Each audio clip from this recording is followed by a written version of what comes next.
At the beginning of my training career, like my biggest issue with my clients was convincing them to stop eating processed food. Now the biggest thing is dispelling the myths and the confusion amongst the diet wars that exist. What is your like thoughts on this and like the no BS approach to nutrition for you? You are literally highlighting the success of the business. This is why we had the success we had. When we got together, the four of us, when we first met 10 years ago, over 10 years ago now, and we saw the podcast space, we were looking at YouTube, social media, and we saw the information that was being provided. It was this big echo chamber for fitness enthusiasts. All the conversations were the smart trainers and doctors and professionals that wanted to debate, the different programming and the latest study and what science is coming out to support this diet and that diet. And it's like everyone that was arguing, fighting were all the fitness fanatics. And meanwhile, the general population was getting lost in the weeds. And our experience, Justin, Sal, and myself, came from training normal people. I didn't get to train fitness fanatics. My entire career, so was their careers, was based around training the general population. So when we came into this social media space, and we heard the conversations that people were having out into the ether, right, to the general population, basically, and we're going, this is not the stuff I communicated to my clients. Like, this is not helping any of them. This is stuff that my peers and I love to debate and talk about, which, like, example, you'll see it in this interview. There's going to be some trainers and professionals, maybe some doctors, they're going to try and argue something I said and, refer to some study in science. And it's like, what we knew to do was to ignore that noise and to focus on our clientele. Now, the irony of this, we thought, was this is hilarious. Like, you have all these fitness people that think they're helping people by dropping all this great high-level science and arguing over the diets and stuff like that are really only speaking to about 5% of the population, that are really, really glomming onto their information and learning from them and changing their behavior. They're already fitness fanatics. Meanwhile, they're leaving the 95% behind or frustrating them. And so when we came in to do this, we agreed on that. We said, listen, don't get caught up in what everyone's going to want to debate and argue with us and stuff like that. Stay in our lane, stay focused on helping the general population, communicating the information that's going to change and help their lives, communicating the information that we had already done for decades to regular old people, and don't let these people distract us on our mission. And we built this thing literally around that. And that's why it's so successful. We had no media experience. We didn't have any strategies on algorithms and social, like none of that stuff. It was like, let's go out, let's go address the 95% and let's go help them. And let's not worry about all these other people that are going to want to debate and argue over the latest and greatest science. Now, to our benefit, I've got somebody like Sal, who is a science nerd and has read all the studies that they all debate about and has all the experience of training clients like Justin and I have in person. So we've got the knowledge and the science nerd to debate all the doctors and the science nerds that want to get into that argument. And we have the communication and the experience to be able to filter all that and then disseminate that information to the general population. And that has literally been like our core values. Is like, this is what we're going to do. We're going to go out. We're going to sift through all this stuff that these people are making it more difficult for the average person. And then we're not going to get focused on debating people and that are our peers. And we're going to focus on helping the general population and helping them understand all this noise in this space. And we've built a very successful business purely off just doing that. And so, like, peeling it back even further, like, what do you think are the nutrition guidelines other than the protein, which you talked about, that you think people should follow? It's that easy. Protein as the cornerstone, whole foods. That is literally it. It is that simple, yet it's difficult. It's hard. And so what is what does that look like, coaching somebody through that process? Or what does maybe a blend of that look like? Well, it looks like this. It looks like my goal, because let's be honest, do I not ever eat something out of a wrapper? Do I not ever eat processed food? Of course I do. Of course that makes its way into my diet. But I don't fool myself because it's a protein cookie in a wrapper. I don't fool myself into thinking that's actually healthy or good. Like my goal is always to prepare my meals, to eat whole foods. I recognize that sometimes I eat a bar in a wrapper. Sometimes I have to order food from DoorDash. I recognize that that happens. And then I do my best in that situation to make the best choice I can that's the healthiest for my body. But I in my head, I'm going, oh, that's not a perfect day. And I'm always striving. I'm striving for perfect, recognizing I'll never be perfect. And that to me is the North Star for our clients is like, your goal is to try and get to eating whole foods, all whole foods, and hitting that protein intake through it. If you need supplementation, you're using things like protein powder to get there. But the goal is to be striving for that and getting closer and closer to that perfection, recognizing you may never, but following those principles, again, is going to lead you down a very, very healthy relationship with food and a healthy body and physique by doing that. It's amazing. People, I think, when they hear this or they're watching this, they're listening and they're like, I think this all sounds great. I haven't eaten healthy in 10 years, 5 years, 20 years. And oftentimes people, at least in my career as a trainer, they have this all or nothing approach where it's like, I'm going to shoot for this goal of eating mostly whole foods and keep my protein high. And then the minute I don't get there, I'm going to quit. Like, what advice do you have for the person that has this all or nothing mentality that hasn't developed these healthy habits so they can stick to it? Okay, so that's a really cool point and brings me to another point and another strategy that Justin, Sal, myself all eventually came to, even when we weren't friends, but it took me almost a decade before I figured this out. And that was, instead of having this all or nothing approach of, I have a client who's never ate healthy, they eat all this processed garbage food, and now they're starting with me, and now it's like, okay, switching all the whole foods. Like, oh my God, that's too much. It's too overwhelming. It's setting them up for failure. And so what I learned to do, this was back when I stopped doing meal plans, right? So back in the day, somebody would hire you and you would write out a meal plan for them. And the way I explain that to people today, like why we teach trainers not to do that, is because I give them the answers to the test, right? They're not learning anything by doing that. So you may be helping them with the answers temporarily, but they're not really going to learn any new behaviors or take that and change their life with that. So you can't just give them the answer to the test. You have to bring them along. You have to educate them to get there. And when you have somebody that is so far removed from whole foods, you do not want to take that person and go, okay, no more fast food. All we're eating is whole foods, because they'll end up rebelling and they'll end up failing. A better strategy, and what we do when we get somebody, is I don't tell anybody how to eat. Like I go, okay, so let's say you hire me today and you wanted to lose a significant weight and you're this person. You eat horribly and you do. Like, you've never eaten whole foods in your life before for a whole day. So I go, hey, this is what I want you to do, Doug, for the next week to 2 weeks, depending on how, if I can get 2 weeks, I prefer it, but I'll take a week. I can get a lot done in a week. A week to 2 weeks. I want you to track what you eat. And I want you to eat whatever you want. If you normally have a Snickers bar every day at noon, have that Snickers bar. If you normally drive through McDonald's for breakfast every morning, have that. I want you to do that. What I want to see is what a normal week or 2 weeks looks like in Doug's life. And then what I do as a trainer is I look at that and I assess that. Now, here's what you learn when you teach people this way over years and years and years, and you run into these situations of people that's such a drastic difference, is rarely ever, not rarely ever, never is somebody who eats all processed or eats out is getting all the things their body needs. Meaning, almost always, kind of like how I told you the 4 supplements that people are deficient in. There's also things that people miss in their diet when they eat a bunch of crap foods, processed food.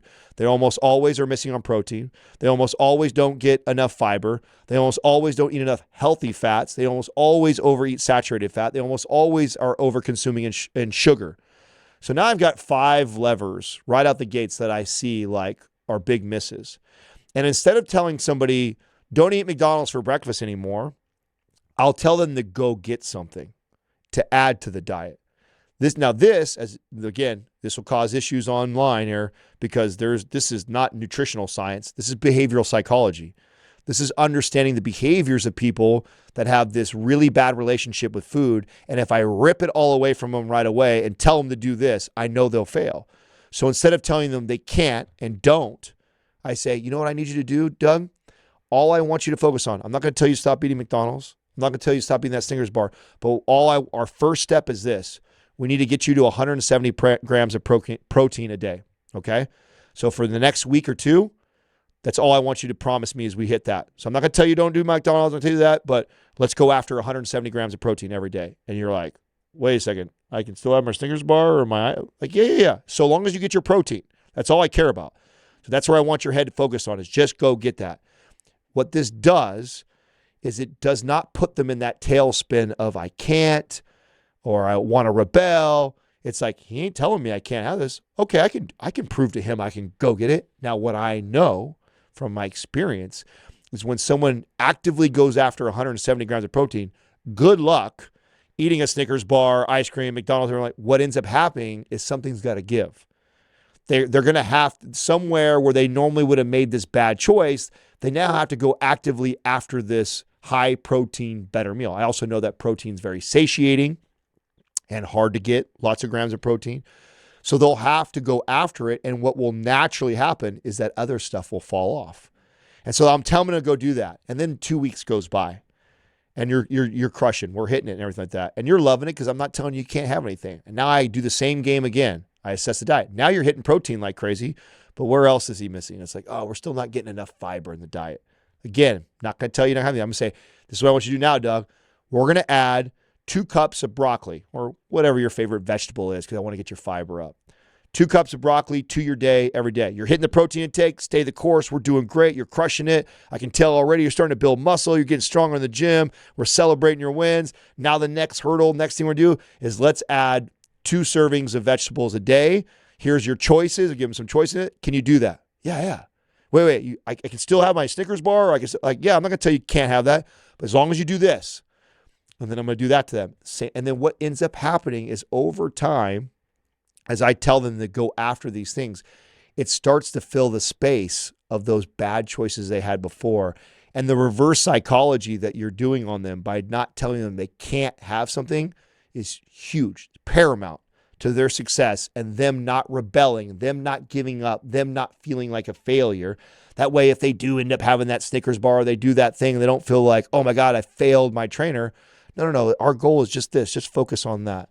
That strategy to getting somebody who you mentioned that has like a really hard relationship or has never ate healthy foods before is the only way, in my opinion, because I've tried it a million other ways and never had success. It wasn't until I hacked into the behavioral psychology side of this and figured out, oh, wow, if I stop telling people they can't have or don't do this, and instead I say, go get this, I would be far more successful. One of the other big challenges I think that exists is maintaining weight loss, fat loss, a level of leanness. Like I think people sometimes they'll do like a 12-week cut or an 8-week cut or 16, whatever the example is. They'll get there and then it's like, well, how do I maintain that? And sometimes it can be really hard because kind of stuff comes up, life happens.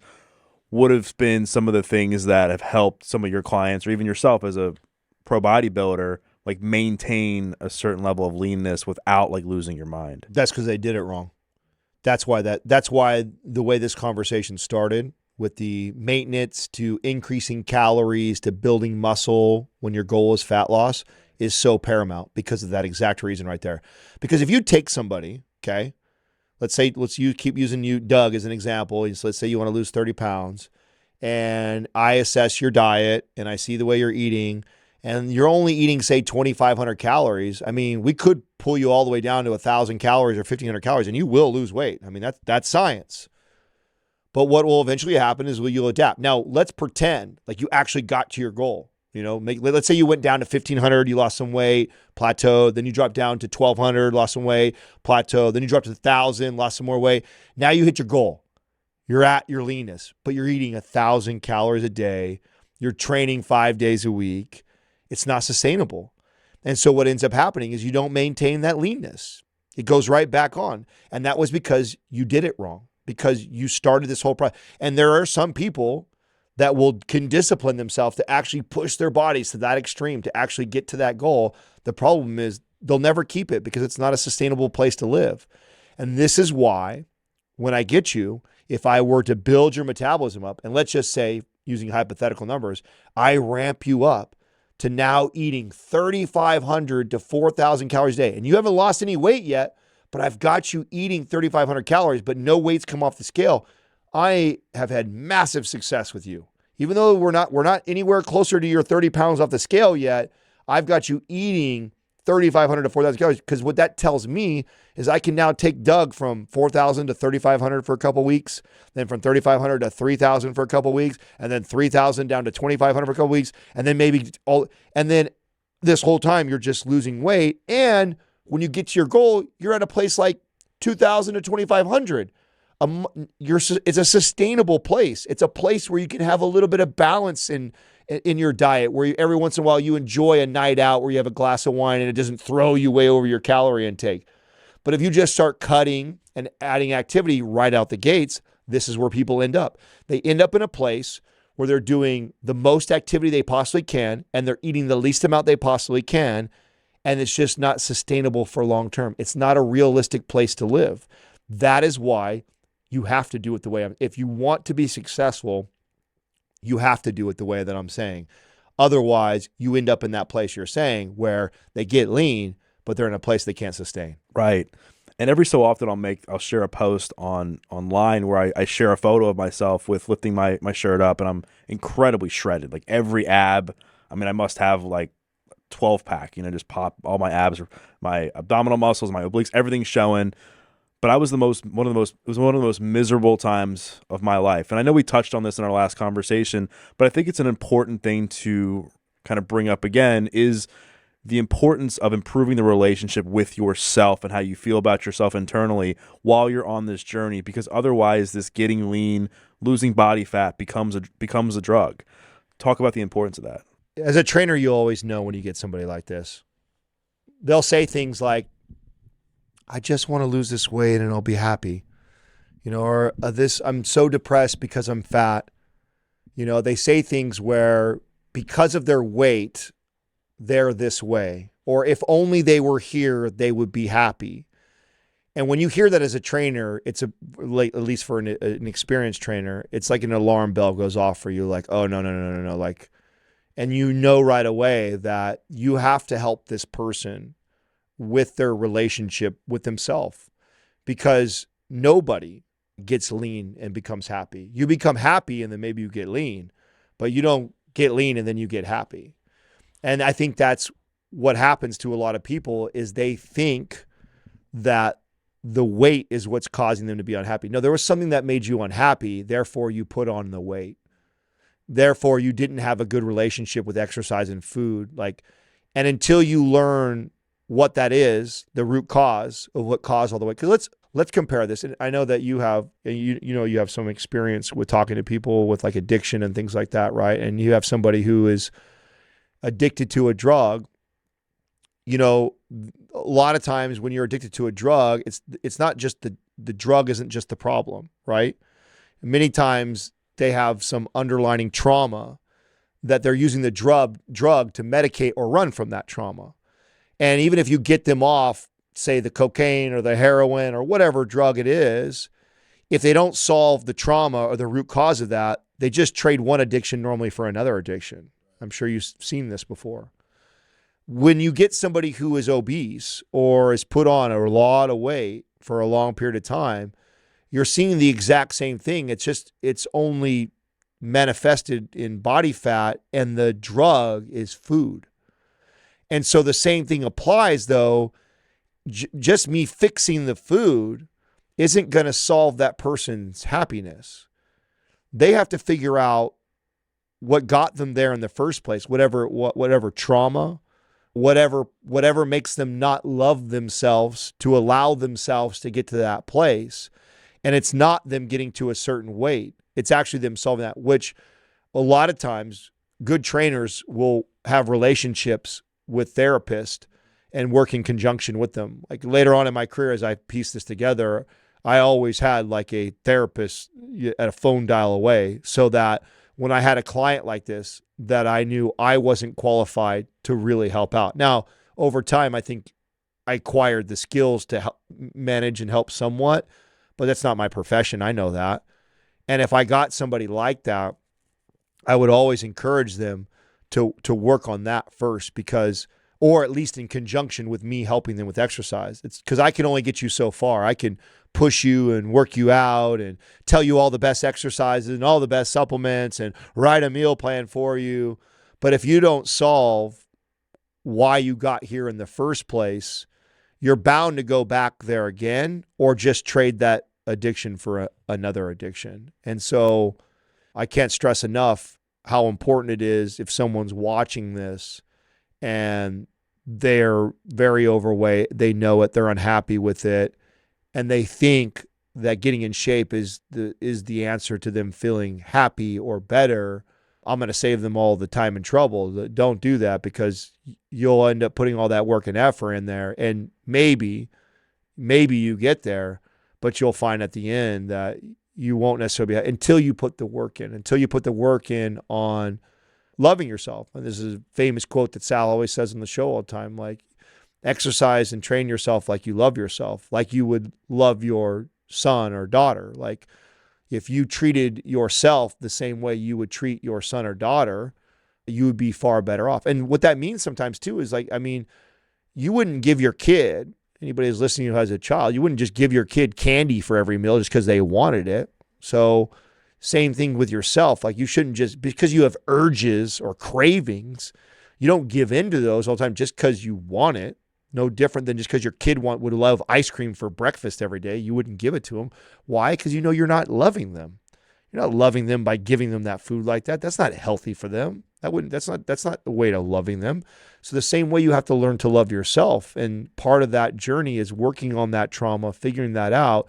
So that way, when you make choices around food and exercise, you're doing it from a place of love. I go to the gym not because I want to change my body and I don't want to be fat.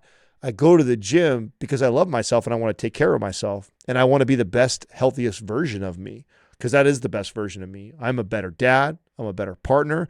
I'm a better coworker. When I'm healthy, when I'm fit, when I'm strong, therefore, the motivation for me to go do that is not the way I look and my image in the mirror.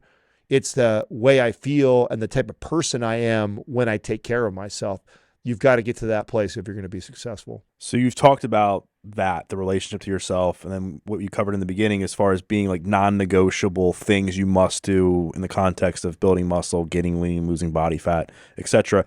Anything else you'd like to add that is as instrumental or as important as the things we've discussed already? I think having a good support system and a good partner is extremely valuable. I didn't learn this until I got older.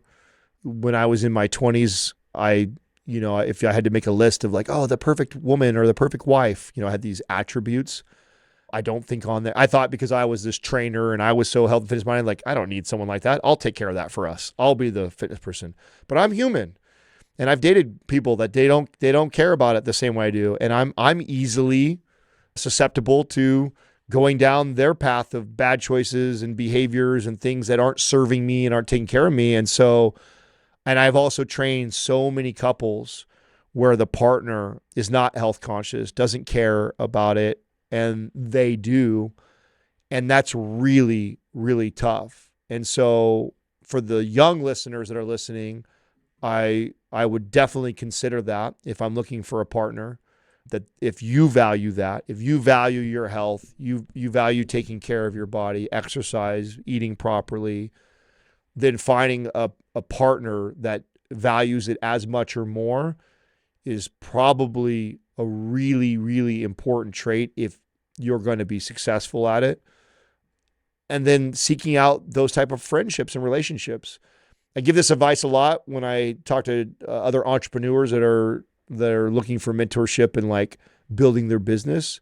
Like, you're the average of the 5 people you spend the most time with. And if you want to reach this certain level of success in business, you need to be hanging out with people that are doing what you want to do. And if you're hanging out with all your loser friends and you're the most successful, it's going to be really hard for you to reach that next level. Well, it's very similar with health and fitness too. If you hang around a lot of people that drink and smoke and eat like crap all the time, and you're the only one that's trying to make healthy choices, whew, that's tough. And so, and what's really tough is when those people have a long relationship or attachment to you. You guys have history. You go back many times attached to childhood stuff, but evaluating that and recognizing that you are now at a place where you've recognized that you want to love yourself, you want to take care of yourself, you want to be healthy, whether it be for yourself or maybe you're a father or a mother now, and the people you are spending the most time with don't value that the same. This may be the time to start to seek out new relationships and change your circle, the 5 people you spend the most time with. And when you do that, a lot of times I get asked, well, how do you do that? You go break up with your old friends and tell that that's such an awkward conversation. No, you don't do that. It's, you know, it's funny. It's the same advice I give with the nutrition. I don't tell you to stop eating your Snickers bar. I don't tell you to stop hanging out with Steve just because Steve's a loser. What I tell you to do is go actively, go find people that you want in your life and start to fill your time up with those people. And what will naturally happen is you won't have very much time for Steve anymore. So you need to understand that you don't have to have this big breakup call. You don't have to tell Steve we can't be friends anymore because Steve's fat, lazy, and doesn't care about his health and fitness. All you do is you go start surrounding yourself around people that do care about that do share the same values as you do, and making time for them. And what naturally will happen is you won't have as much time for those people that are dragging you down in that pursuit. I can't stress that enough at how valuable and important that is if you are going to not only be successful in the temporary, like getting to your goal, but also maintaining that for the rest of your life. What have been some effective ways that you've used to help your clients over the years measure progress without using the scale? So I do like circumference measurements, so we can see like the gains that we're making in our arms, the waist staying the same or going down. So I like circumference, and I like pictures. And I like pictures once every couple weeks, and I'll have them. So when I was coaching virtually online, so coaching in person was different. I was seeing them all the time, but this became more challenging when I was virtual. And so this was like one of the challenges: is like, how do I make sure this person's staying on track, and how do I communicate this? And so what I would have them do was take a front, side, and back shot wearing the same bathing suit or outfit. You know, basically men, it would be like a shorts, no shirt on with that. Women, it'd be like a bikini or something. And I would want to see the front, the side, and the back. And I'd want them to take it at the same time, first thing in the morning, say Friday mornings or whatever. And I'd want that every 2 weeks or so. And I would only use this when they would get discouraged. It's crazy how people cannot see the change on themselves. But as a trainer, you know this, and you're really good at being able to do this too. Like we've been looking at bodies for a long time. And so when somebody who is like so hung up and insecure about their belly or their arm fat or something like that, that's all they see, right? They don't notice that their shoulders are starting to develop this nice little cap. They don't notice that their waist is starting to taper in a little bit, or their thighs are actually getting some shape to them, like they're building muscle. They don't see that. All they see is the flabby arm or the belly fat, and they're like, I'm not changing. So I would use those pictures, and I would actually go over it with them, and I'd have the original ones that they sent me when we started. I said, man, Susie, look at this, or Doug, look at this, man. When you first started, like, look at how our shoulders were all sloped, and you didn't have any. Look at the development on your shoulders and your traps right there. And man, look at your waistline. You're starting to have that V taper, and like, so I would help them see that, because you have a really hard time being non-biased and subjective when you are, judging yourself, and then also encouraging them to, see people they haven't seen. It's funny how that's a great formula for this too, is like, hey, when was the last time you haven't seen a cousin, an aunt, a family, someone who loves you, someone who genuinely cares about you? You haven't seen them in a month or so. And I would prescribe that. You need to go see somebody, because I'm telling you right now, as your trainer, you're doing great. You're looking good. It's a very slow process, especially when you do it the right way and the healthy way and the sustainable way. It's incremental change. And then always point to them, like, what do we do? How much more are we eating? Because if you've done a good job, their appetite is increased. They're eating more food than they've ever ate. They're stronger in the gym. And so I would point to those things, right? So part of our job as coaches and trainers too is like, we become so, like, everybody hires us to lose weight or to get in shape or to get shredded or so like that. Is like, is to part of the process is getting them to see the full health circle too, right? It's like, hey, don't forget, I know you want to look amazing in that bikini. I know we're going to get that 10%. That's my job. I'm going to tell you that. But I'm also, it's important to me that I teach you about all the other things that this is providing for you besides just this look. Because if you become so fixated on that, you're going to find out you're never going to be happy. Because guess what? I've gotten on stage and been the most ripped dude in the building, and I can still point out flaws, and I'm still not happy, and I still want like that doesn't solve that feeling that you have. That is something much deeper rooted than a body fat percentage. So if we don't figure that out along the way of this journey, you're going to get there and still be unhappy. And it's 10% isn't going to make you happy like you think it's going to be. So my job is to help you realize all these other things like your libido, your mood throughout the day, how well you're sleeping, how well you get up, your consistent energy through the day. We got rid of those dips that you originally were talking about, like bloat and feeling like you're retaining all this water. Like we've gotten rid of that for you. Mental clarity and that fog that you used to have, like we've gotten rid of that. Like how sharp you like your performance at work, like man, this is a beautiful part about this profession and what you're doing in this journey you're on. Like it bleeds into so many things into your life that repay you more than just your body fat percentage. And please, as my client, please do not just get fixated on the 10%. I promise you I'm going to get you there. That's my job. But I gotta help you along the way see all these other things, because those are the things that I'm talking about. That's actually what's going to keep you going forever. The 10%, like I'm going to show you, you're going to get there and you're going to be temporarily happy. I'm not going to lie, it feels good to look ripped. Like it's a good feeling. It's a good feeling. Walk around with abs and people, oh my God, and compliment you. It's a great ego feed. But guess what? Just like getting rich, the same thing. Like that shit wears off before once you've bought it all and you've had all like, and then all of a sudden you realize like, oh shit, like there's more to life than just this. Guess what? Fitness is the same way too. Like you will find out that even being the most shredded person in the world, it's like it's cool for a while and then it don't even matter anymore. And then all you have to fall back on are all the other things that it's done for your life. And if you've been so fixated on just becoming 10% body fat and you lose sight of all those other things, then that's why so many people fall off the wagon, because we don't have a getting in shape problem in this society. People get in shape all the time, all over the world. We have a staying in shape problem. We lose the body fat, we get in shape, and then what happens is people realize, oh, what's it all? It's not even that. It's cool. It was cool for a day. It was cool for my wedding. It was cool for Vegas for the weekend, but then it was like, not that important to me anymore, because we didn't do a good job of connecting the dots to all the other things that it was providing for you that you ignored because you were so fixated on the 10%. So to me, like part of this journey of doing that and is teaching that to your clients while you're also getting them in shape. Yeah, one of my favorite ways to show progress, specifically with men, is like, when they first start doing like a dumbbell bench press, they'll be like wobbling, like sometimes with like 15s, because they lack some shoulder and chest stability, and they're pressing 50s, and I'm like, bro, like a month ago or whatever, 6 weeks ago, you were like you were almost like rolling off the bench because you didn't have any stability in your upper body muscles with 15-pound dumbbells. Now you're pressing 50s. Like there has to be like we don't need a body fat calculator. You have to have put on muscle. Like it's impossible not to have put on muscle based on that.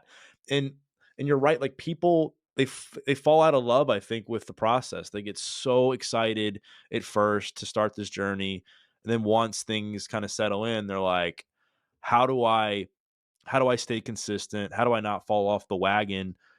Would have been some things that you've helped your clients do, like maybe like some things they focus on every day or every week to make sure that they're still like falling in love with the process of fitness. Dude, it's 100% what I'm talking about. I mean, I'm a perfect example of this. Yeah, it doesn't get much more as far as the pinnacle of being ripped, right, or looking a certain way than becoming a men's physique pro, right? Like that was like the peak of that. And so, how do I stay motivated to keep lifting it? It's like has nothing to do with the way I look. Like so on the show I shared the other day, like it blows my mind. Like I've connected these dots. I am such a better husband and partner at home when I get my workouts in. And it doesn't have to be a crazy workout. I don't have to have hit a PR. Just get a nice, good workout. Broke a little bit of a sweat, got a nice little pump, feel good. And what I notice is when I get home from work on days like that, I just have this, and I don't think about it. It just, I've now looked, this is me looking out and reflecting like high level. Like I go right to like doing the dishes, straighten up the house, playing with my son, helping my wife out with the honeydew list. And it's like, and then the days when I miss training, especially if I miss a couple days in a row and I come home, I want to plop on the couch.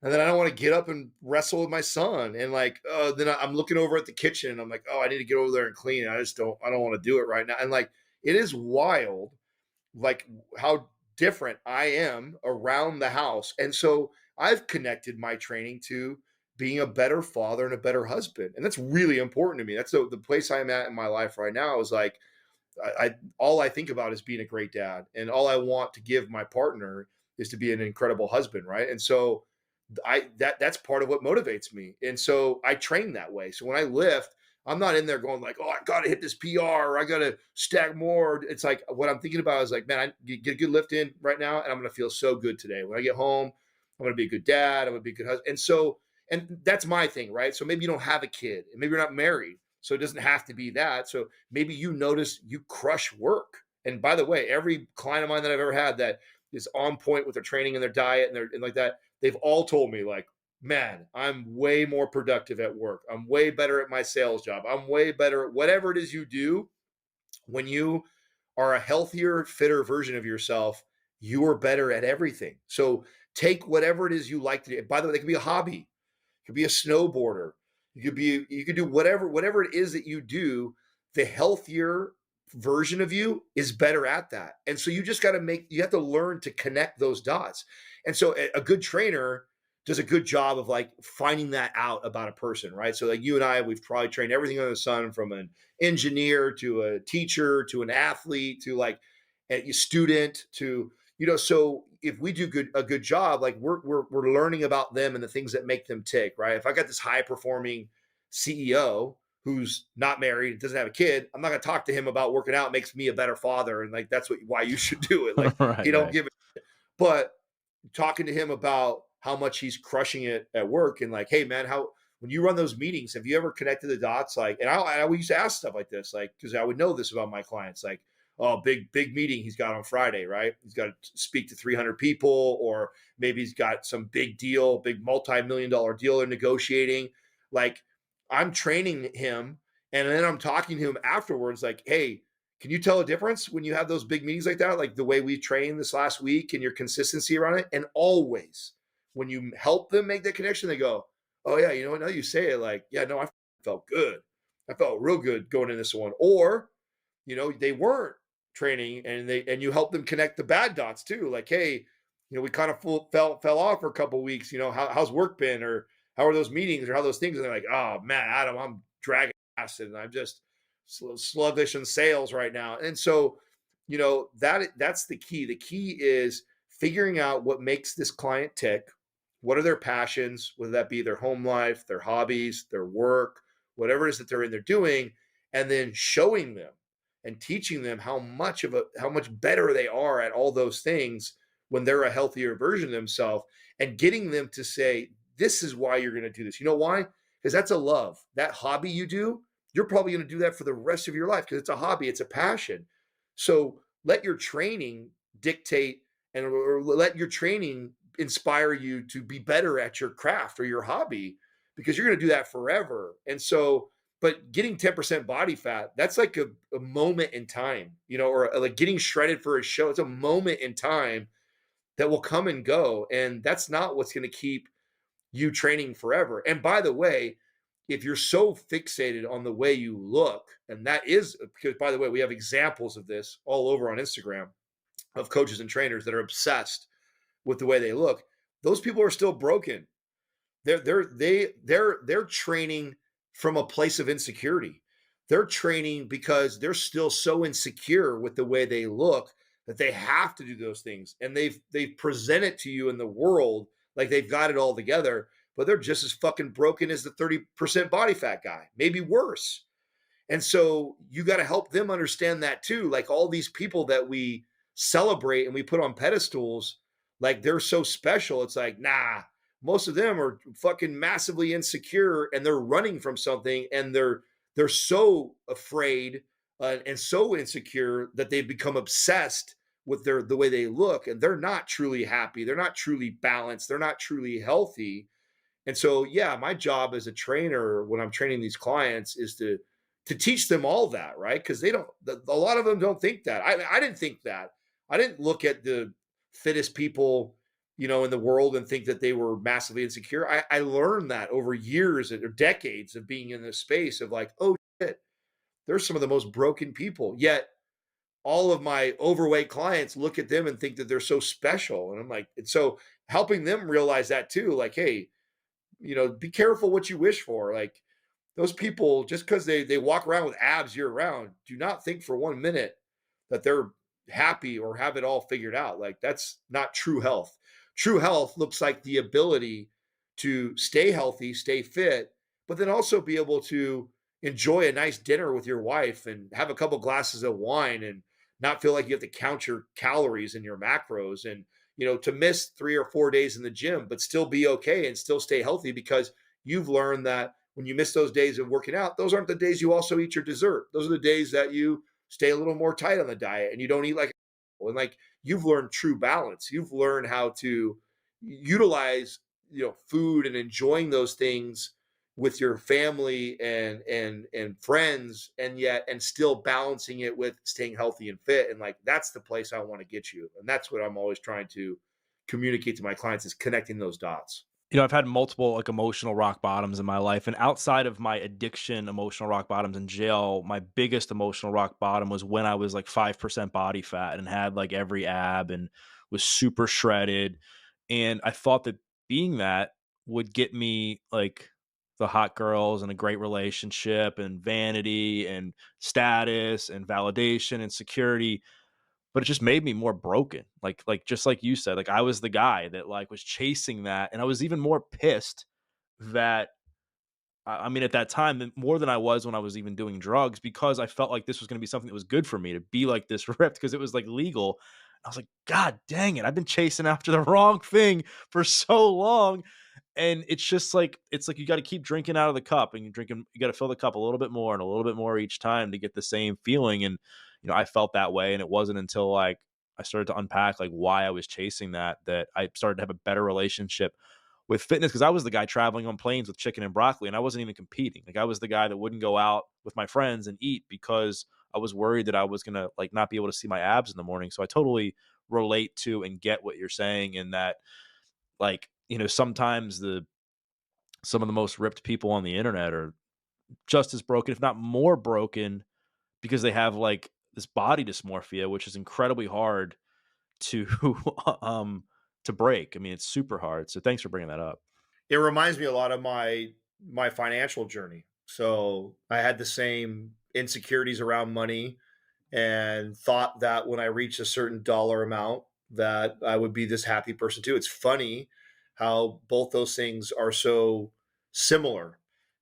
That, oh, the six-pack abs is going to bring me all this happiness and joy. Oh, the $1 million in my bank account is going to bring me all this happiness. And what you find out, if you ever get to experience one or the other, or lucky enough to experience both, they're both not. They're both not the answer to happiness. And there's so many other things in life that are going to bring you joy and happiness, and also health. Because same thing with like fiscally healthy or financially healthy. I mean, I like to talk about financial health like I talk about your fitness health. Like there's a good relationship with money that is healthy, and it doesn't mean just having a bunch of zeros in the bank account. Just like there's a good relationship with exercise and nutrition, and it doesn't mean you're weighing and measuring and you're never miss a day. It doesn't. Neither one of those are right. They're both tools to enhance your life, and you have to learn to use them both in that manner. And it just, I don't know, it takes some time. It's taken me a long time. I'm 40 something years old now. I'm finally figuring all that stuff out.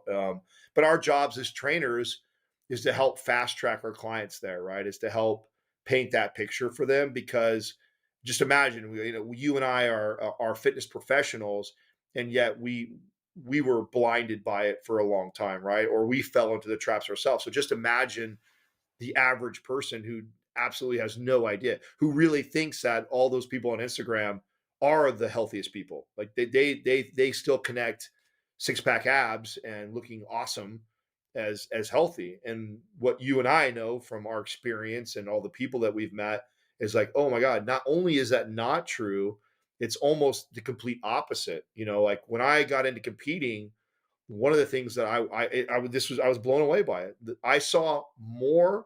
Okay, there was a time where I managed a gym across the street from the clinic that used to do the gastric bypass. So I had a ton of people right across the street from Kaiser, and so I had a ton of people that were like Biggest Loser obese coming through my gym all the time. So I dealt with a lot of that, right, and a lot of those clients. And then I get into the competing world, and I say this all the time that I saw more eating disorders and poor relationships around exercise and food with the competitors and bodybuilders than I did with the severely obese people looking for gastric bypass. That's how fucked up it is. That's how fucked up they are. What they've hacked into or what they've done is they have, and the credit that I always gave them is they have incredible discipline and they have the ability to sacrifice their friends, their family, their nutrition, their social life to pursue and obsess over this look. And they're great at it. They're great at numbing themselves and heading towards this pursuit. By no means are they this shining example of health. And yet our clients, that the average person who hires us, they think that they're, because those people are portrayed as these great examples of health and fitness, and it couldn't be further from the truth. So obviously, what we're talking about and going after vanity is like a huge mistake people make trying to go on any sort of health journey. Regarding like the 30% to 10% body fat journey, a lot of what you've shared might be completely like new to certain people because people might read like, oh, I got to cut carbs, I got to cut fat, I got to fast, I got to do all these things. There's a lot of people that want to get lean. Like that's their main goal when it comes to their health and fitness journey. What would you say are the top rules, the golden rules they should stick to when it comes to getting lean? So I think one of the rules or one of the biggest challenges I think to communicate to people is how to start.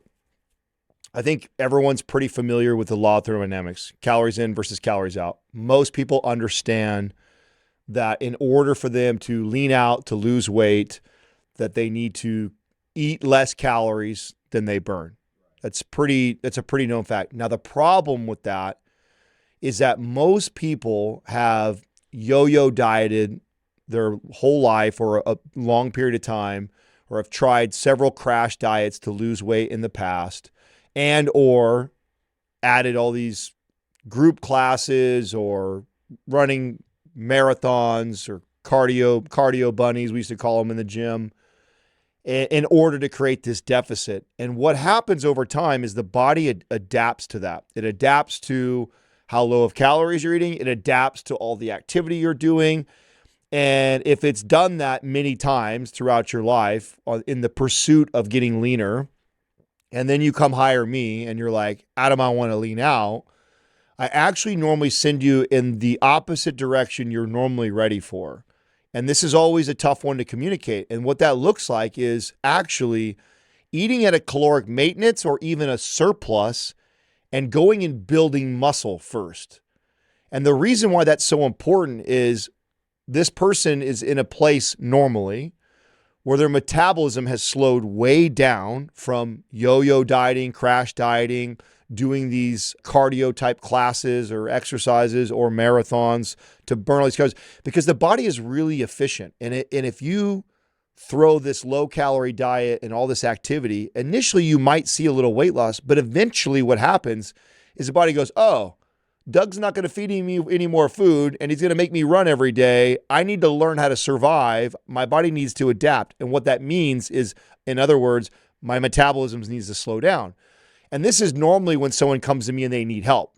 Anybody who has a terrible diet and they eat 4,000 or 5,000 calories at McDonald's every day and they stop doing that is going to have a lot of success. But that's not how I get them. I normally get somebody who has tried to lose weight, has tried to lean out many times on their own, and now they're frustrated. Now they're willing to invest in a personal trainer like me. And now what do I do with them?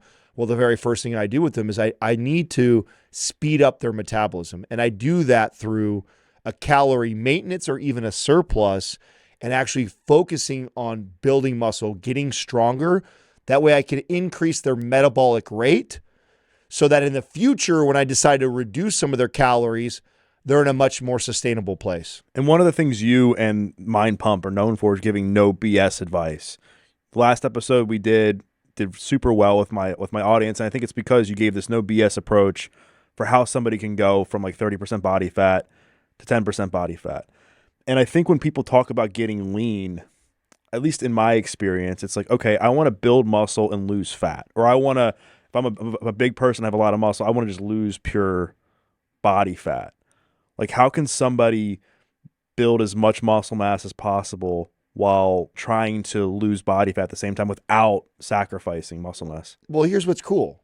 There's two ways to reduce your body fat percentage. So if you come to me and you're at, say, 25% and you want to get leaner, one way is to just go try and lose fat. Another way is to build muscle. So if the scale doesn't move, but I add 5 or 10 pounds of muscle on your body and I don't put any body fat or minimal amount of body fat on there, you will actually go leaner on your body fat percentage. So you actually go from 25% down to 24 or 23%. So I think that's the misconception, is a lot of times people think that the only way to get leaner is to lose. And that's why they get into this rat race of cutting calories, creating activity, which tends to serve them early on in their journey, but it leads to a hard plateau. A much better approach and strategy is, hey, let's get leaner, but let's do it by building muscle first, because that is metabolically advantageous. You building muscle is going to speed your metabolism up. It's going to mean that your body needs more calories for your current frame. So you can actually focus on building muscle and actually get leaner at the same time. So what that will look like to a person is a change of body composition. They will look leaner. They will feel leaner. Their body fat percentage will go down, but the scale might stay the same or even go up. And that's where this is where the psychological part or the challenge is for a lot of people, because if you get a client, and we're using the number like 25%, but let's use a higher percent, like 30, 35%. This person has got a lot of body fat on them, and they come to you and they want to lose. You telling that person that the scale could go up or maintain does not sound good to that person. They're like, I need 30 pounds or more off of me. I want a lower body fat percentage. So as a trainer, you had to learn how to communicate to them that, listen, I'm going to get you leaner. Just the approach that you've been taught or that you've heard is a good strategy, which is cutting your calories and running, is not a good strategy and will lead to a hard plateau and inevitably you giving up and not being able to sustain that. A much better strategy is actually if we go build muscle, because I'm going to increase your metabolism at the same time as leaning you out and you building muscle. That is the ultimate place to be and the ultimate place to start, even though when you look at it from somebody who is married to the scale, it's really tough to get that person to wrap their brain around that, because they see themselves as, I'm fat. I need to lose weight. They look at the scale and they go, I'm 30 pounds, 50 pounds higher than my college weight or whatever. They have this arbitrary number in their head that they want to be, and they're paying me to get them down to that number. And then here I am saying, I want you to add calories, or I don't really care about the scale. That's tough. And it's tough for people to wrap. And for sure, what will happen on this video is we'll get comments. Be freaking out. What? The guy wants to tell people to lose weight, but he's telling them to eat maintenance calories or a surplus? That's terrible. Like, no, that's the way to do it. And there's so many other benefits, like mental benefits that come with building muscle too, like outside of just the fat loss component. So many longevity benefits of building muscle too. And I think that people, they get confused when it comes to building muscle. They're like, all right, do I need to go in and do circuit training? Do I need to go in and do like a one body part a day split? Do I need to go in and do full body? What's your like no BS approach to building muscle? You know, this is funny because Obviously, it doesn't serve me. I'm in the business of selling people training programs, but I'm going to tell you it's not that complicated. It's not that hard. We overcomplicate this. And the mistake that we make, I think, a lot of times is doing too much again, thinking that more is better. The more I exercise, the more I train, the more I push, the more results I'm going to get. Doesn't work that way. First of all, you have to understand when it comes to building muscle, the lifting weights all you're doing there is you're breaking down, you're sending a signal to the body that it's got a stress. It's going, oh my God, what are these things that we're lifting up and down? This is new to me. I need muscle to do this. If he's going to keep doing this to me every day, the part of the adaptation process is that you go in there, you stimulate, you cause a stress. The body then goes, hey, we need muscle. Well, here's a problem though. The body may say, hey, we need muscle, but if you as a client don't give it the nutrients it needs to build that muscle, then it just hears that loud signal and you don't give it the building blocks to go do it, which also causes a hard plateau and which is also caused by doing too much, not feeding the body adequate, not giving it adequate recovery. And so there's a delicate dance of how much we want to stimulate, how much we want to stress with also feeding it properly in order to do that. And what does that look like? It actually looks a lot simpler than you think. In fact, we were just talking about this today on our show. We would literally solve the obesity epidemic. By the way, this will get clipped and then we'll get all kinds of debate about this. We would solve the obesity epidemic if we could just convince the world to exercise 2 days a week, full body routine. That's it. Literally one exercise per muscle group, full body, twice a week, literally nothing else. That right there would literally solve our obesity epidemic. Would that mean everybody would be in the best shape of their life? No, I'm not saying that. But lifting 2 times a week, a full body routine, one lift per muscle group, okay, 2 times a week, is enough to build a incredibly healthy, strong, fit body. And then, heaven forbid, you pair that with walking a little bit and some activity throughout the week, and you're going to have an incredibly healthy person, especially if they balance that out with a high protein, good whole food diet. Like it's that simple, yet that difficult, right? It's the most difficult part about it is sticking to it, being consistent with it and not overcomplicating it. And then in doing it every day, because what gets difficult is you see that, okay, this guy's telling me I only need to lift this much. And then all I got to do is eat whole food and hit my protein intake, right? And eat whole foods. I don't need to weigh. I don't got to measure. I don't got to track like crazy. I just need to eat these whole foods. I need to get my protein intake and then lift 2 times a week. That's all I got to do. And then they start doing it and the results don't come fast enough. And then they start tweaking and they start messing with things. Oh my God, it's too much food. Oh my God, I'm not doing enough activity, and they start doing more, thinking that more is going to get them there faster. And sometimes, this is why this is difficult, sometimes in a temporary 1 to 2 week, maybe 3 week window, it might serve them. More activity, more calorie burn. Oh, they might see the scale go down a little bit. They might feel a little bit better because they're doing more, they're exercising more. And so in their head, they start going like, oh, this is the right way. Okay, more. And they keep going that path. And then the inevitable happens. Right. And I don't know what the current stats are as far as people who are overweight, pre-diabetic, obese in the US, but I know it's gone up and I know it's like way higher than it needs to be. So you're right. I think the average person is overweight and obese, right? Yes. Doing a full body workout twice a week is going to see amazing benefits.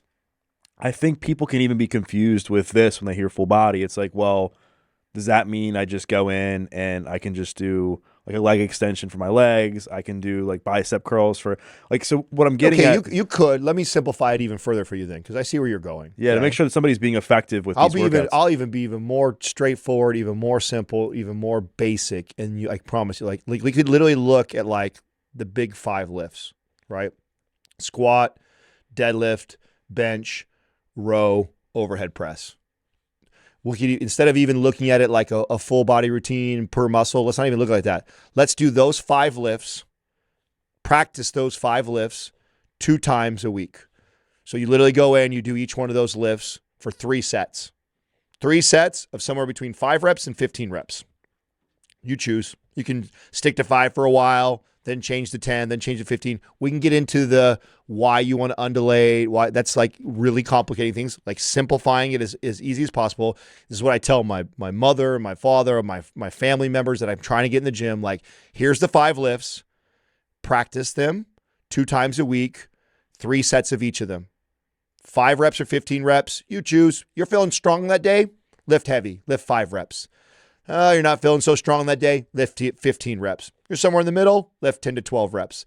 Literally follow that advice on those 5 lifts 2 times a week. And I promise you, you will actually, and paired with eating whole foods, hitting your protein intake, and you will build a physique. And so I think once people get going with a routine like this, eventually, if they don't increase their intensity or increase the weight, they're going to kind of plateau over time. Like, what's your advice for the people that have already, they're getting started on what we're talking about, but they're wanting to make sure that they're increasing the intensity over time to continue to build muscle? So okay. Progressive overload is important to building muscle. Okay, that's what you're alluding to. And if you're going to continually see progress inside the gym, building strength and building muscle is important. That's progressive overloading. Now we've did an episode before where I think we did the 9 different ways to progressively overload. You can slow down tempo. You can add weight. There's a lot of different ways that you can progressively overload the body. But the truth is that if you go in, you practice those lifts I said, with the intent of trying to get stronger, you will naturally progressively overload. Meaning the first 2 weeks that Doug did squats, he could only do 135. But by week 3, you felt strong enough you could do 150. So you put 150 on the bar. You are now increasing your volume. That's progressive overload. So you are now overloading the body. You are now going to get stronger. You are now going to adapt, and you're going to continue through that plateau. Now, we could talk about what happens months down the road of consistently eating well and training, and now you're starting to hit hard. But really, for the first year to 2 years, most people are strength training. They see a pretty good, not exactly linear progress, but I'd say month over month, looking at those lifts, most people can add a few pounds to the bar every month for a good year or 2. It's after that, things get more complicated when you become more advanced and you've already built a healthy, strong physique. Now you're trying to get a cover of a magazine physique. You know what I'm saying? Like, there's levels to this. And I think part of why the general population gets so discouraged is because a majority of the coaches, trainers, influencers, YouTube stars that are communicating health and fitness to the general population are really speaking to themselves. Like, the advice they need and where they're at in their fitness journey, they're like super advanced. They've been lifting for 5 or 10 years, and they want to get in all the nuances of the latest study and the sciences of all the different ways to progressively overload and debate which way is better to undulate your training. Like, dude, for the person who is trying to get healthy and fit and has never trained consistently for 1 year, you give them those 5 lifts and you tell them to practice it, and you tell them, hey, try and get stronger, try and add a little bit of weight. Not a lot, not crazy. Add a little bit every time you go to do that lift. And I'm going to show you somebody who continually sees progress in their physique. People have a hard time delaying gratification. And I think with what we're talking about, it's incredibly challenging. And one of the things that people go to is supplements. And you and I, we both of our podcasts are sponsored by companies that make supplements. However, I know we both have this approach where it's like, taking a supplement isn't going to fix your diet. Taking a supplement isn't going to, make you build muscle without doing the work. So my question is, what should people make sure they're doing from a health and fitness perspective before they start taking supplements? Okay, I have a spiel or a mantra around like approaching. How do you approach supplements? Because I agree, like we talk about supplementation, but we always preach like whole natural foods first, right? So when it comes to supplementation and what should people or shouldn't people do, first and foremost, and by the way, this has changed or evolved for me over the course of my 20 plus years of helping people. Early on, as a young kid and a young trainer, I was fascinated by the latest science and the latest performance supplement or whatever fat burner came out. Like, I was into all that stuff, totally misguided. Now, when I look at a client and they ask me, what supplement should I take? First and foremost, I want them to actually go get their blood panels, go get their blood work, and go see if they have anything that is way off or they're missing. Now, here's some common ones: vitamin D, magnesium, iron. Like, these are like the most common things that people are deficient in. And before vitamin B, that's probably top four. Top four are probably vitamin B, vitamin D, iron, and magnesium. Those four. These are all essential micronutrients.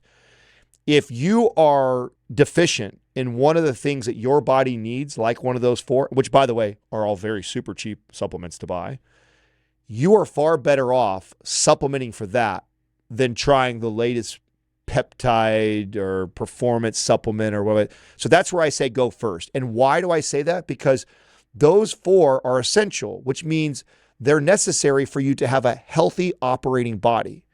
If you're lacking in vitamin D or iron, a whole host of problems health-wise can be going on with you. And if you think you're going to get your body to burn body fat the way you want it to, or build muscle the way you want it to, when it's not running efficiently, it's the same thought process. If you go to take your car into a mechanic and he's like, the timing belt is off, you have no oil in it, and you're like, well, I was thinking about putting rims on it.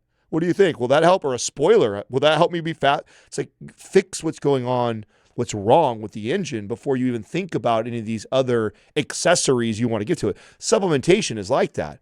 Before you go waste your money on any supplement, even the best out there like creatine, which is one of the most proven and best supplements out there, it's still only going to give you 5%. But it's definitely not going to help you even 5% if your body is lacking in essential nutrients. So go solve your nutrient deficiencies first if you're going to supplement. Then the next priority after your nutrient deficiencies will be protein intake. Because the average person, almost every client I ever trained, didn't hit their protein intake. They were lacking in protein. And that's essential to how this conversation started. If you're going to go build muscle, build your metabolism, you got to give it the building blocks. That's protein. An easy generic number, which will also cause all kinds of issues on this YouTube, is 1-to-1. 1 gram of protein for whatever pound of weight you want to weigh. You want to be a 160-pound dude that's jacked, 160 grams of protein. That's what you target. I know what the science says. I know it's 0.6 to 0.8 kilograms per lean body mass. I understand that, but you tell that to an average client, they're not going to bust their calculator out every single time and weigh themselves to figure exactly what. An easy way to get most people to follow where they need to be protein-wise is whatever weight they desire to be, however much they want to weigh, eat that in grams of protein. Most people struggle through doing that through Whole Foods. I will always push someone, go to Whole Foods first. That's the best route for us. I want to encourage that, but I also recognize that that can be challenging. So then the first supplement that I think is the most valuable is a protein supplement. So they make sure that they hit that intake. Then next after that is probably creatine, just because creatine is so valuable from cognitive benefits to performance to recovery to building muscle. But even then, you're talking about 5% in the grand scheme of things when you talk about how much nutrition, sleep, water, recovery, all that matters. Supplements is so far down the totem pole. And if you are going to dabble in it, you're looking at that in that order is how I do it. Let's just say we have somebody who's 200 pounds, 30% body fat. They want to get to 10% body fat. What's the first thing they need to do?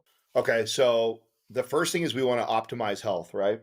And that is, it sounds so obvious, but it's really not, because the first thing that people think when they're that overweight is like, oh, I just need to get the weight off. So start cutting calories and start moving and start exercising, and that'll make me healthier. And to an extent, that's true, but that's also a slippery slope to head down a path where you are under consuming what your body needs and overtraining, and then you're stuck in this plateau. You're at 30%, you get down to 20, 25, and you can't budge, and you're eating hardly anything, and you're training like crazy. So it's very important that we kind of assess where you're at first before. And so this was a big shift, by the way, in how I would train clients. So my early career, we used to print off a diet. I would assess their body fat percentage, like you just said. What is their goal?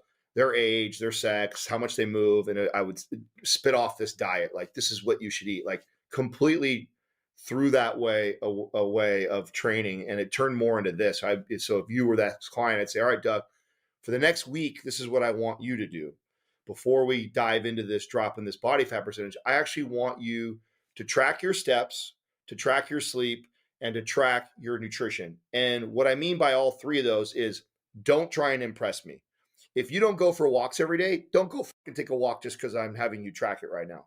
If you don't, if you eat Snickers bars every day at noon, don't stop eating the Snickers bar at noon just because I'm telling you. I want you to do what you've been doing for the last year to 2 years that got us in this place so I can assess where we're at and then I could make these micro adjustments because believe it or not, reducing down from 30% to 10% is not hard.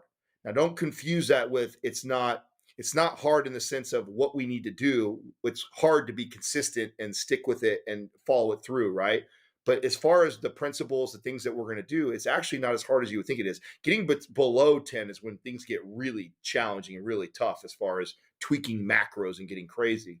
So right now, what I want is I want you to track those three things and I want you to show me what you're doing. Now, what I found over all the years of doing this is that there's almost always something that jumps right out at me nutritionally, right? So, over 65% of the people are deficient in magnesium. More than half the people aren't getting enough vitamin D. Almost everybody is under consuming the amount of protein they need for their body. Most people are missing in fiber. Most people are over consuming in sugar, right? So I have all these things, and these are all kind of like levers that I want to be able to pull over the course of the next, say, 2 or 3 months with this person. And the first one I'm going to do, and this is then there's a psychological piece to this, is I'm actually going to tell them to go get things before I tell them to take away things. And that might sound crazy. So let's pretend you wrote your diet down and then there's McDonald's, 3 times and an ice cream a couple times in there. And I don't, and those are obvious things that you probably know and I know that are not ideal to diet. But for psychological reasons, I'm not going to say, okay, Doug, cut this, and this all out of your diet. I'm actually going to look at the things that you're missing, which is almost always, like I said, there's always lack of probably vitamin D, lack of fiber, lack of protein. And I'm going to pick like one of them. It's almost always protein. And I'm like, all right, Doug, this is what I want you to do. I want you to hit your body weight in grams of protein, whatever your goal body weight is in grams of protein. So if you're a 200, say 50-pound person and you're overweight and you say, I want to be 190 pounds, we're going to get 190 grams of protein every single day. And I'm going to tell you to go get that. And that's all I want to focus on first. Now, why do I do that? If I tell a client to do that and I'm not telling them they can't have these other things, there's a psychological game that I'm playing that they don't realize. I'm playing chess and they don't realize it. Is I know that if I tell them they can't have something, we are wired to rebel. And so if they feel like they're restricting and they can't and they say those things, oh, my trainer said I can't have this, I can't do this. They might have the discipline to stick to that for a while, but eventually they'll hit a point where naturally they'll want to rebel.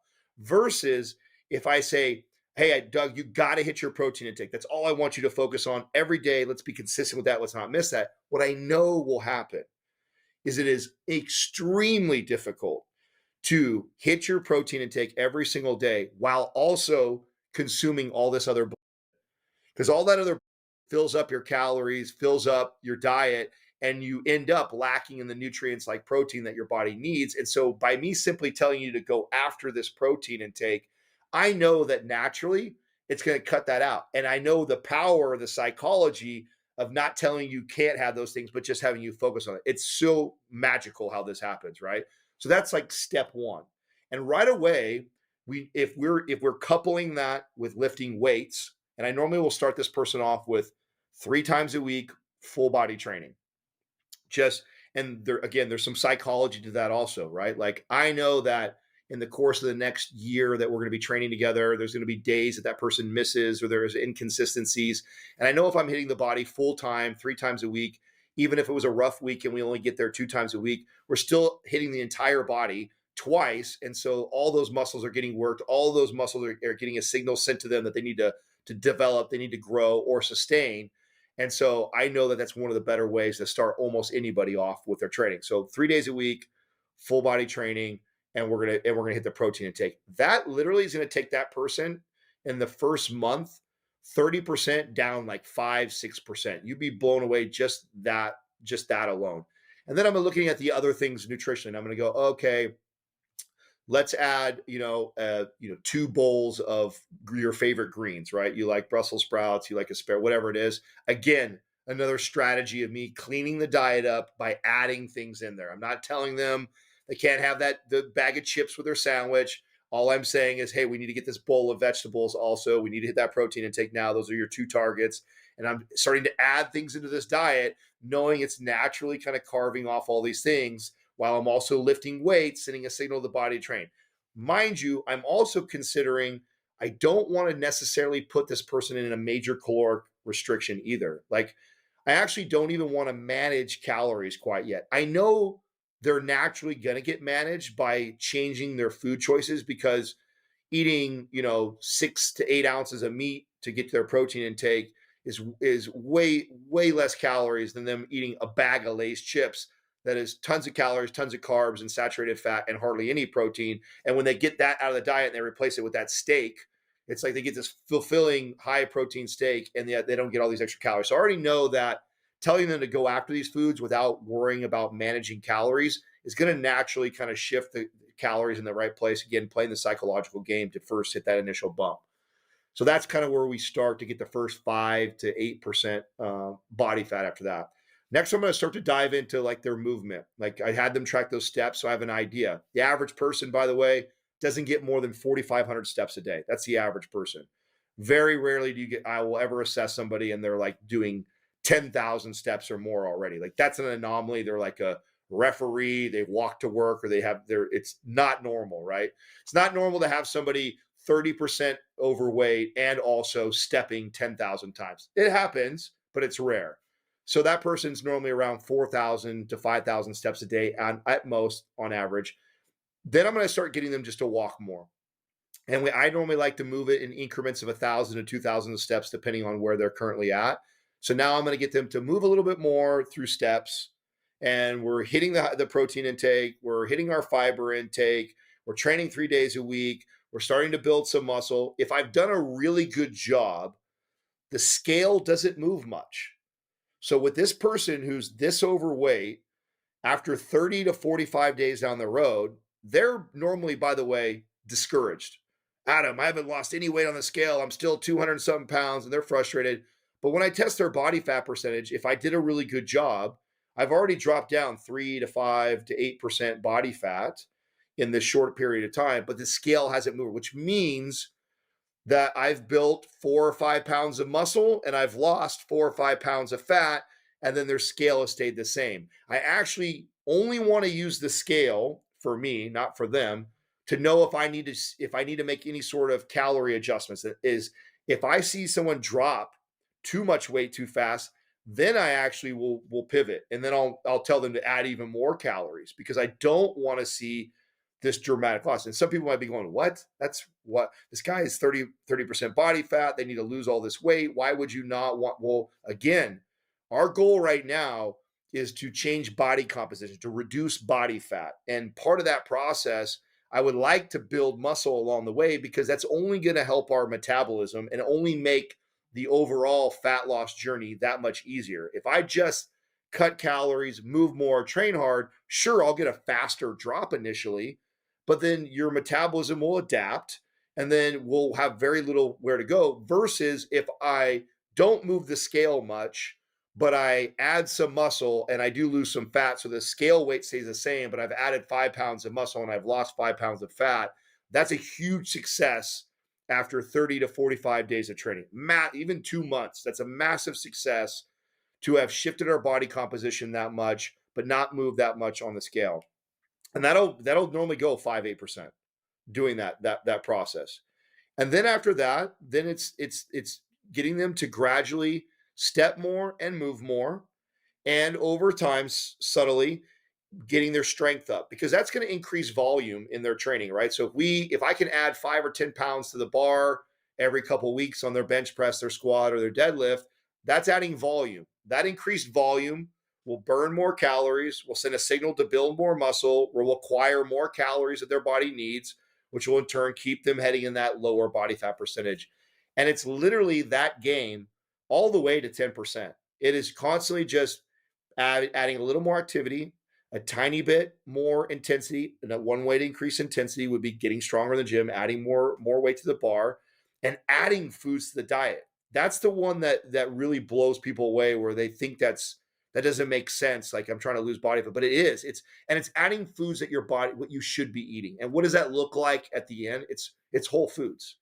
If I'm at a place with this client where I have slowly added to their diet, and now let's say 30, 45 days, I have them assess and go, write down everything you ate this week. If I did a really good job of slowly adding foods, they'll look down at it, and they're eating 4 to 6 times a day, depending on how hungry, how big, how much they're moving a day, 4 to 6 times a day. And, big portion of meat, nice serving of rice, sweet potato, yams, quinoa, something like that, and a good serving of vegetables. And they're doing that 4 to 6 times a day, and it's all whole food. And they're satisfied. They don't feel like they're starving the body. They don't feel that. In fact, many times they feel like they're eating a ton of food and they can't believe it. If I've done a good job too with balancing that out right all along the way, they feel the appetite increasing because they're building muscle. And you can easily take that person from 30 down to 10% over the course of a good amount of time. That's a 6 month journey, 6 to 8 month journey doing it that way. And if somebody is in a metabolic healthy position without any sort of other things going on, right? Like, and by the way, we started this conversation with optimizing health first, and we didn't address sleep yet. But if I had somebody who is only resting or sleeping 6 hours a night or something like that, that throws a whole wrench in all of this. And so it's important that, even though we're talking about nutrition and exercise, what they should do there, if I'm not paying attention to the other stress buckets that they have in their life, then I'm also doing a disservice, and there's a chance that this formula doesn't work. And it's not because this formula doesn't work because it's not proven or it's not the right path. It's that those things take a priority. Like if you're only sleeping 6 hours a day and your body's stress hormones and hormones are all out of whack, well, then the body's not going to respond. It's not going to build muscle like it's supposed to. It's not going to burn body fat like it's supposed to. And so we have to address those things. So making sure that I'm speaking to them getting good sleep, making sure they're managing their stress, they're eating whole foods, they're adding the things that their body needs to their diet, they're strength training 3 times a week. And that is a recipe for 30% to nice and gradually go. And by the way, you didn't hear me say weigh your food out. You don't have to get crazy about tracking. The 30 to 10% journey is literally looks like that.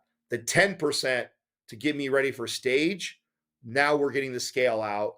Now we're getting granular with the macros. We are really pushing intensity in the gym and scaling volume over time. Like the work to go from 10% to 5% is a whole nother world than getting somebody from 30%, which is a lot of unhealthy people, down to 10%. And 10% is a very reasonable, and I'm assuming we're talking about a male, because yeah.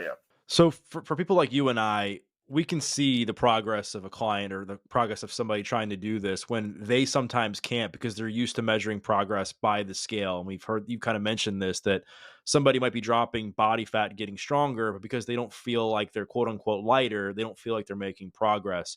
What are some of the biggest mistakes that you see people making constantly with this stuff that's actually slowing down their progress? By the way, it's the thing that speeds up the progress right out the gates, so it's very deceiving, right? It's too much, too fast, too soon, and for a lot of reasons. Not just metabolically, that's a bad idea. Nutritionally, that's a bad idea. Adaptation, that's a bad idea. Psychologically, that's a bad idea. When people are motivated, and it's either a New Year's resolution, your wife or your partner said something that just hits you in the core, like, oh my God, it hits an insecurity, right? So you're insecure about something. Doctor tells you, hey, you got to go fix this. So we have these moments where we have this extreme motivation around making change, which is good. It's good that you feel motivated, that you need to make change. The mistake that they almost all make is too much, too fast, too soon.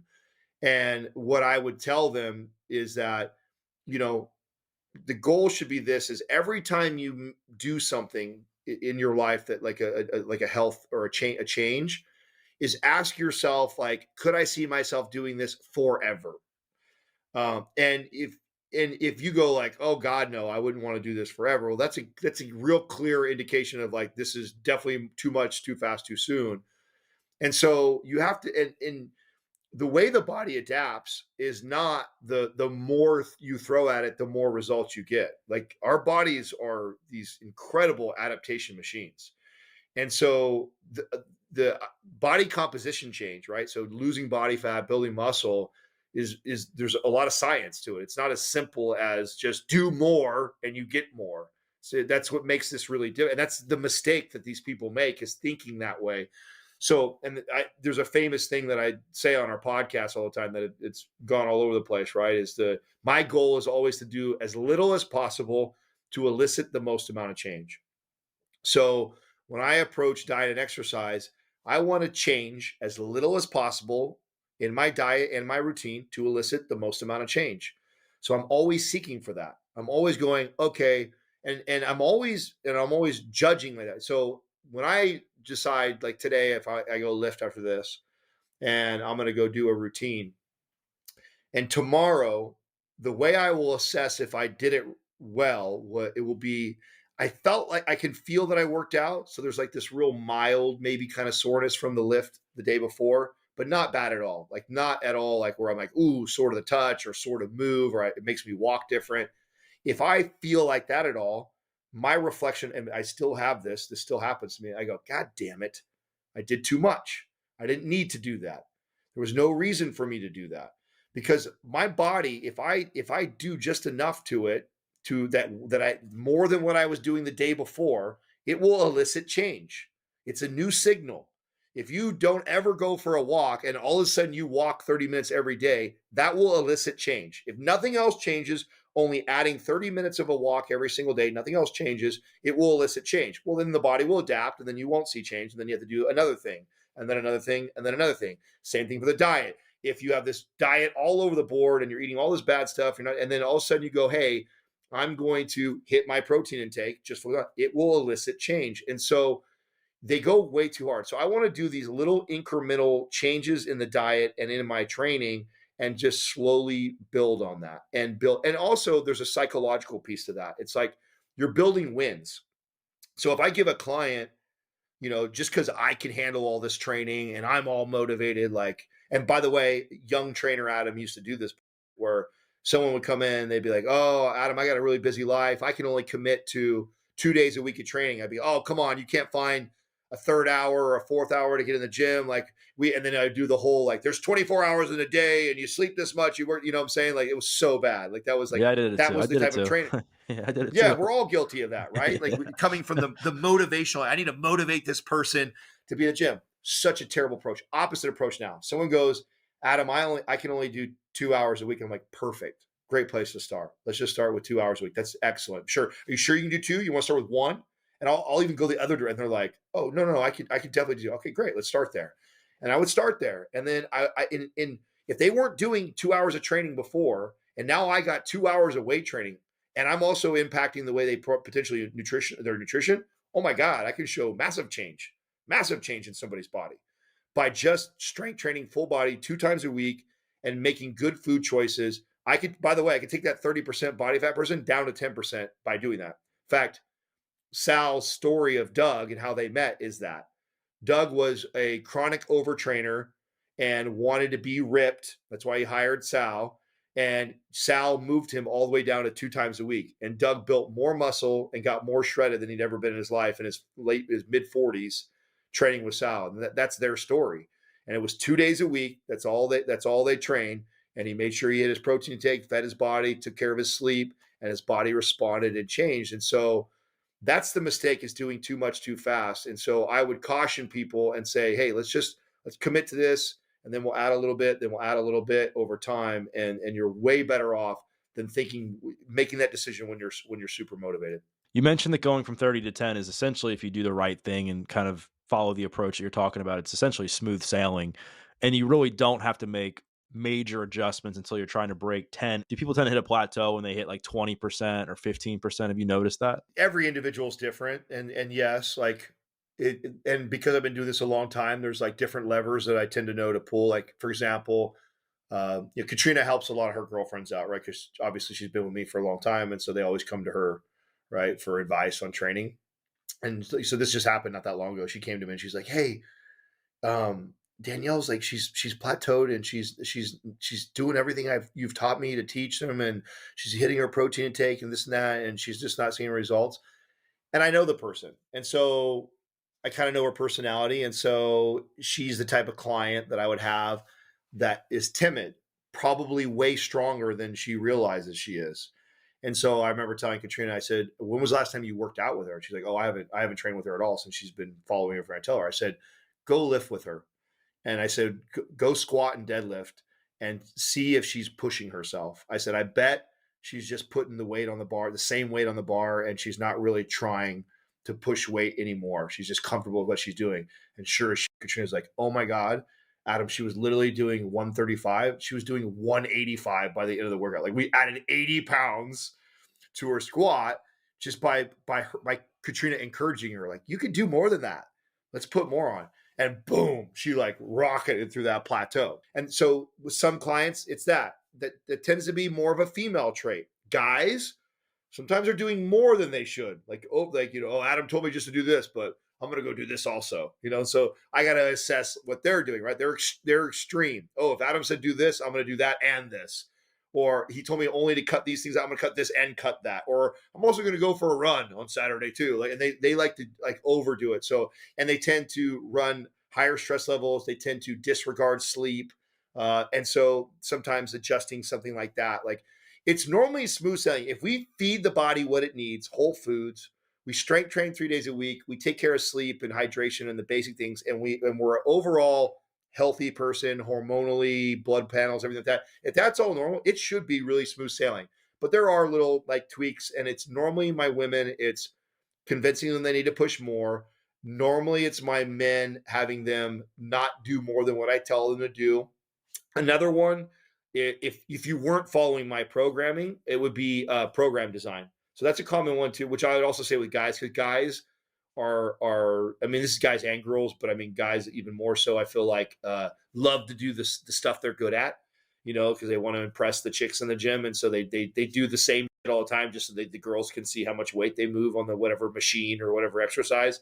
What they don't want to do is some bullshit, side lunge or right? Like guys don't want to do that stuff, Step but ups. Yeah. yeah, step ups, right? Those are all bullshit exercises, are fucking hella hard to do, but those movements are, because they never do them, will garner the most change and results. And so guys, a lot of times it's just me making some adjustments to their programming. Guys too are notorious for like staying stuck in a rep range. You either have the bodybuilder bro guys that love the supersets, high reps, and they do all this supersetting, pumping exercises that airs them all up. Or I have my powerlifting guys that never want to train higher than 5 or 6 reps. And so there's some tweaks there that I can go like, oh, like when was the last time you trained in the 15 rep range? Or when have you ever done 20 reps of a squat?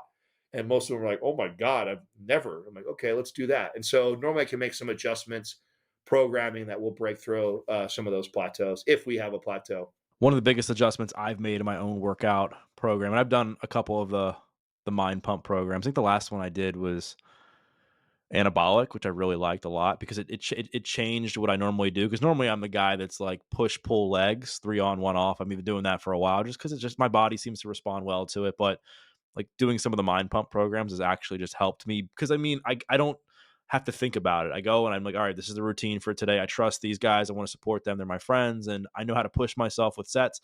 But one of the things that I've changed is the amount of time that I rest. Because I used to just do a set and I'm like, well, I feel okay. I'll just go back into it with like 45 seconds to a minute rest. But I found that when I rest like 2 to 3 minutes in between sets, especially on my big lifts, my gains are so much better. And I'm sure you can attest to this as well. Oh, bro, this is I mean, you're hitting on like, so we did an episode. I don't remember what it was titled. I think it was like the 7 ways to break a plateau or something like that. Something along those lines. One of my favorite things to do, two things, and you hit on one of them, to my guys. to break a plateau. And these are guys like you that are like lifters. They know what they're doing, and they're at a plateau. Two go-to moves for me is changing your rest period or changing your tempo. Because the and tempo is one of my favorite to mess with, because I was like, the true, most guys want to build muscle hypertrophy, right? And the true protocol for hypertrophy is a 4-2-2 tempo, which is a 4-second negative, 2-second pause, 2-second positive, right? No, but if you walk in the gym and count somebody's tempo, I bet you will not find one person that does a true 4-second tempo, 2-second pause, 2-second up on any exercise. And so it's like such an easy go-to thing to adjust. Or like you said, rest periods. Almost everybody, and this is both sexes, are guilty to resting about the same. They change their exercises, they might change some sets and reps, but they always kind of rest the same. And so, like, one of my favorite things to do is assess, are they and there, by the way, there's tends to be, you tend to be on one end or the other of the spectrum. You're either the circuit bro who like never rests longer than a minute, or the cardio chick who loves classes, never rests more than 30 seconds to a minute, or you're the powerlifting dude that rests for 5 minutes between every set. And the best thing to do is to send them on the opposite spectrum, and they see huge results right away. Like, oh, you're the cardio girl or the superset bro who never rests for a minute. I'm going to make you rest 3 minutes. It's going to drive you crazy, but I'm going to make you rest 3 minutes, and I'm going to really stretch your capacity to put more weight on the bar. And let's focus on being strong and lifting like a power lifter. And if you're my power lifter guy who loves to rest for 3-5 minutes in between, I'm going to blow your mind, and I'm going to be like, no more rest than a minute. And we're going to go from exercise. And both those are great plateau breakers for people.